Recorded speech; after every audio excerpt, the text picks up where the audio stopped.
Hi, welcome back for another Whimsy Stamps product reveal video. We are sharing the Polka Dot Pal Zachary 4x6 clear stamp set.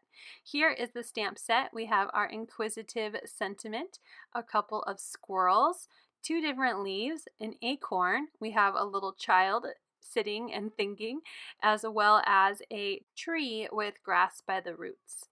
I'm going to use my Misty and some black ink to stamp these images and sentiment out.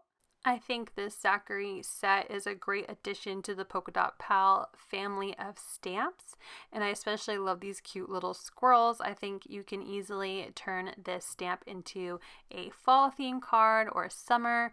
Now the tree measures almost 5 inches tall by about 2.5 inches wide, and our little child is about 3.25 inches tall and 2.25 inches wide. I've created this fun little scene on my Slimline card with my interactive squirrel. I think this set is so cute, and if you'd like to see how I put it together, you can look in the description for a link to my YouTube channel, along with a link to the Whimsy Stamp store where you can find all the products used to make this card, as well as all of the brand new products released today. Thanks so much for watching. Make sure you head over to all of our social media, including our Facebook group, for more inspiration. Bye!